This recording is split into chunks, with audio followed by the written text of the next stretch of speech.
Olá galera, chegando aí para análise de mais uma temática acerca da legislação municipal.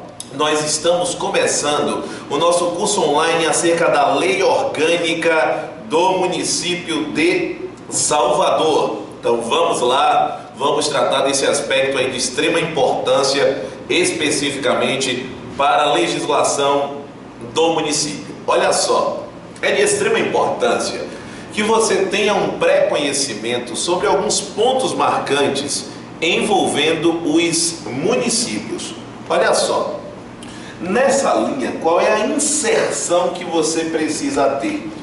Quando nós falamos especificamente de um município, esse município, ele possui um enquadramento jurídico. Este enquadramento jurídico está atrelado ao que nós denominamos de organização do Estado brasileiro. Ao apreciar a organização do Estado brasileiro,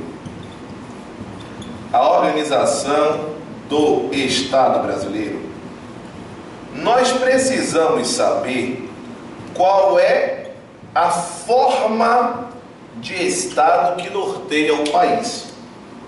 Seguindo essa linha de raciocínio, quando nós pensamos nessa organização do Estado, o que é que nós temos? Nós temos que o Brasil, ele é marcado por uma federação. E por ser marcado por uma federação, nós estamos diante de algo que nós denominamos tecnicamente de uma divisão espacial do poder político. Essa divisão espacial do poder político nos remete a diversas unidades, a diversos centros de poder. Então, a federação, ela é caracterizada por mais de um centro de poder.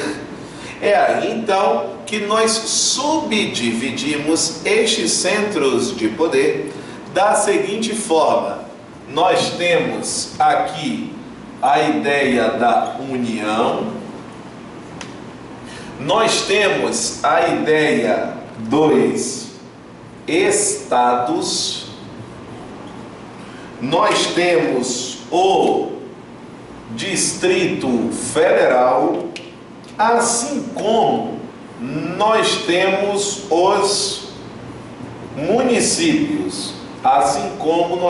os municípios. Então, todos eles estão enquadrados em uma condição. Todos eles são denominados de entes federativos. Todos eles são denominados de entes federativos. Ora, sendo entes federativos, eles gozam de algumas prerrogativas importantes. E quais são essas prerrogativas? Os entes federativos, eles são dotados de autonomia. E é justamente por isso que um dos princípios que norteia o município, previsto na lei orgânica, é a autonomia municipal. Então, a autonomia municipal é justamente um dos princípios que se enquadram como princípios norteadores do município presentes aí na lei orgânica. Ora. Então, quando a gente pensa na União, nos estados, no Distrito Federal e nos municípios, a gente precisa observar que nós temos algumas autonomias marcantes. Quais são essas autonomias? Nós temos autonomias que nós chamamos de PAF. E essas autonomias são do tipo autonomia política, autonomia administrativa e autonomia financeira. Ora. Quando eu falo da autonomia política, nós temos que essa autonomia política, ela está relacionada a um autogoverno. Quando eu falo da autonomia administrativa, isso está atrelada a uma autoadministração. Quando eu falo dessa autonomia financeira, nós temos uns desdobramentos em uma autonomia atrelada às finanças do município, atrelada às finanças públicas. Alan, como é que eu consigo verificar essas características no âmbito da lei orgânica do município de Salvador? Se você pega, por exemplo, o artigo 3º, você consegue visualizar tanto o 3º quanto o artigo 6º, tá certo? Presta atenção aqui no seguinte: quando você pensa, por exemplo, no artigo, então vamos lá, peculiaridades. E essas peculiaridades, elas devem ser avaliadas a partir da análise da lei orgânica. Análise da lei orgânica do município. Qual é a análise que nós temos que fazer aqui de logo? Primeiro, nós temos princípios que são norteadores do município. Esses princípios norteadores, eles se enquadram como alicerces. E aqui me interessa um dos princípios mais importantes. Qual seria? A autonomia municipal. Este princípio balizador, ele está presente no artigo 6º da Lei Orgânica Municipal. A gente vai usar esse termo, tá certo, Alon? Lei Orgânica Municipal. Então, no artigo 6º, no inciso 1. Então, a partir do momento que a gente cita este princípio aí como um princípio, como um norteador principal, nós temos diversos desdobramentos a partir dele. Então, quando a gente faz a citação, por exemplo, do autogoverno. Autogoverno. Este autogoverno, que está disciplinado em relação aos municípios, nada mais é do que ser detentor de um poder executivo próprio, é ser detentor de um poder executivo próprio, como também é ser detentor de um poder legislativo próprio, detentor de um poder executivo próprio e detentor de um poder legislativo próprio. Ora, ora, ora. Quando nós afirmamos isso, a qual conclusão que nós chegamos? Muito simples. Quando nós falamos do poder executivo, nós temos um chefe. No caso, o chefe do poder executivo é o prefeito municipal. Ele é o chefe do poder executivo. Ainda representando esse poder executivo, nós temos auxiliares diretos. Quem são estes auxiliares diretos? Nós temos, então, além do prefeito, os secretários municipais. Então, estas autoridades são autoridades que representam A autonomia, caneta brega, autogoverno, vai se ligar à autonomia política do município. A autonomia política do município. Em relação ao poder legislativo, nós temos a presença, atenção, de membros que representam este poder legislativo. Quem são estes membros que representam o poder legislativo? Nós temos os vereadores. E esses vereadores, eles desempenham o seu ofício em uma casa legislativa. E esta casa, ela é chamada de Câmara Municipal. No caso, especificamente da nossa lei orgânica, Câmara Municipal de Salvador. Assim como o prefeito, que exerce a chefia do Poder Executivo, vai desenvolver o seu ofício na Prefeitura Municipal de Salvador, tá certo? Então este é o cenário inicial da autonomia política.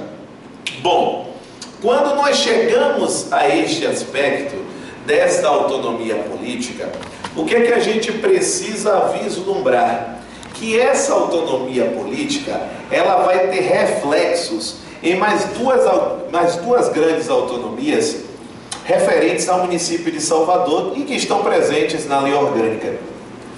Quando você raciocina especificamente este cenário, nós vamos vislumbrar o seguinte, toda atenção, que com base nesta ideia de que existe uma autonomia política, essa autonomia política, ela vai gerar alguns reflexos. E quais são estes reflexos? O reflexo número 1. O reflexo 01 é o que nós chamamos de auto-organização. Essa autonomia política nos conduz a essa auto-organização. A auto-organização, ela é composta pelo documento mais importante de regência de determinado ente federativo. Então, por existir uma auto-organização, qual é a linha de raciocínio que você deve observar? A linha de raciocínio que você deve ter é a seguinte: a linha que você deve observar é que quando se fala em uma auto-organização, nós não temos uma constituição municipal. Porque assim, se a gente pensa no âmbito federal, ou seja, a União, âmbito federal, essa união com o âmbito federal nos remete a uma Constituição Federal. Essa é a primeira linha. Se nós pensamos nos estados, e especificamente o que me interessa diretamente aqui é o estado da Bahia, quando nós pensamos no estado da Bahia, a linha de raciocínio que você precisa ter é que esse estado da Bahia possui um documento principal, sim. Esse documento é a Constituição Estadual. Este documento é a Constituição Estadual. Agora, se a gente pensa especificamente no âmbito dos municípios, o que é que nós devemos observar? Então, no âmbito municipal, então, município de Salvador, é possível que a organizadora, no dia do seu concurso, traga a seguinte pegadinha, que o município de Salvador vai ser regido por uma Constituição Municipal. Ora. De logo, deve estar aí nas suas anotações que não. O documento aqui, marcante, é a Lei Orgânica do Município de Salvador. E esta lei orgânica, para ela ser constituída, ela segue a base da Constituição Federal. A lei orgânica, para ser constituída, qual é a linha? Esta lei orgânica, ela está presente, a linha de presença é no artigo 29 da Constituição Federal de 1988. Esta Constituição, ela especificamente, ela tem um modelo de surgimento. Então existe aí um procedimento que leva a surgir uma lei orgânica. Qual é o procedimento relacionado ao surgimento da lei orgânica? A lei orgânica, primeiro, ela foi a casa mais importante relacionada à elaboração da lei orgânica, é a Câmara Municipal. Então a Câmara Municipal, ela foi a responsável pela promulgação da lei orgânica do município de Salvador. E o que é essa promulgação? É o nosso O que é isso? O atestado que esta lei orgânica, ela foi produzida de acordo com o texto constitucional. Ela foi produzida de forma regular. E esta regularidade, ela perpassa especificamente por qual ou por quais aspectos? Muito simples. Quando nós raciocinamos especificamente a promulgação dessa lei orgânica, nós temos que ela foi votada, primeiro, em 2 turnos. Ela foi votada em 2 turnos. Entre o primeiro turno de votação e o segundo turno de votação, nós tivemos um espaço de tempo. Esse espaço de tempo nós chamamos de interstício. O interstício é um interstício mínimo, e esse interstício mínimo é um interstício mínimo de 10 dias. E especificamente, nós temos um cenário para a aprovação desta lei orgânica. O cenário para aprovação da lei orgânica é um cenário de 2/3 dos membros da Câmara Municipal, ou seja, 2/3 dos vereadores. Então, assim surge especificamente a lei orgânica. A lei orgânica, pode cravar isso aí nas suas anotações. A lei orgânica de Salvador se configura como a norma principal do município.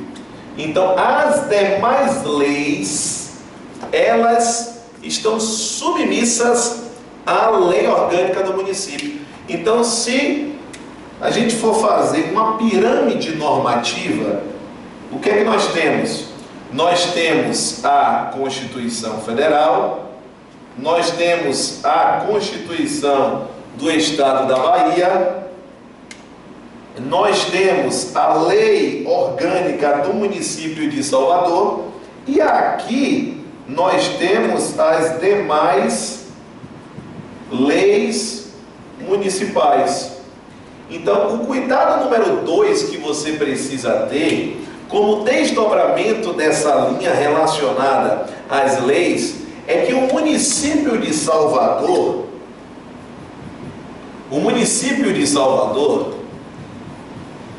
também possui o que nós denominamos, toda atenção, de autolegislação.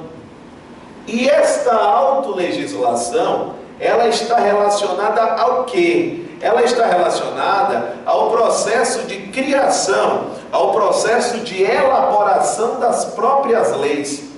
Então aqui nós temos o processo de elaboração de leis municipais.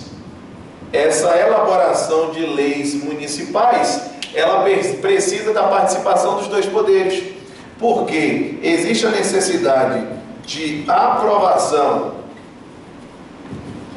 do Poder Legislativo, então, a aprovação da Câmara Municipal.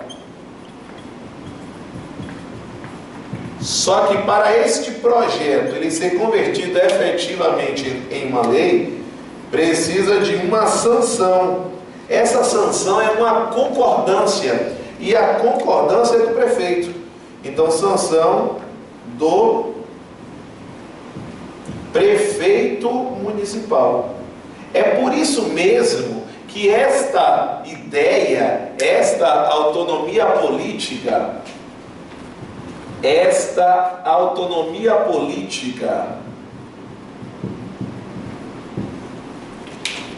onde evidenciamos a presença dos poderes do município,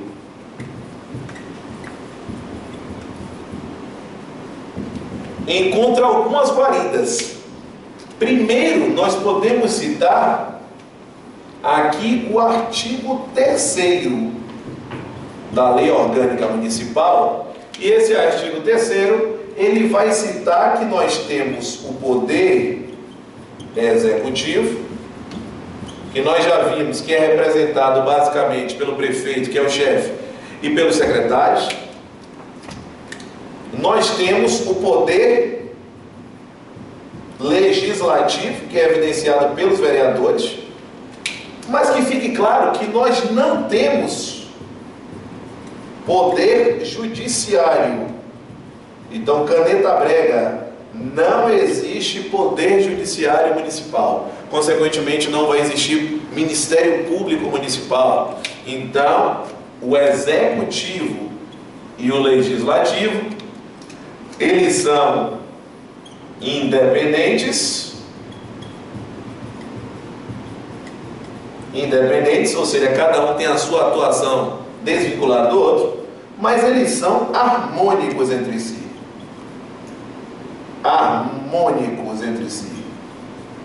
Nós veremos em diversos pontos da lei orgânica que um poder controla o outro, como é o caso, por exemplo, da sanção que o prefeito dá a um projeto de lei que foi aprovado pela Câmara. Isso tem a ver com o controle do Executivo perante o Legislativo. Assim como o Legislativo pode derrubar o veto desse prefeito, caso ele não sancione, caso ele vete, caso ele se contraponha. Então, neste caso, é o Legislativo que vai estar controlando o Executivo.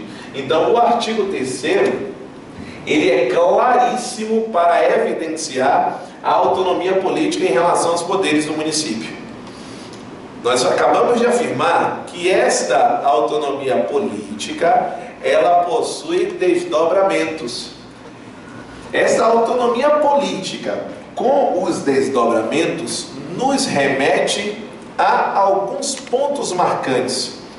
E quais são esses pontos marcantes que nós podemos trazer? É muito simples. Nós podemos trazer como pontos de desdobramentos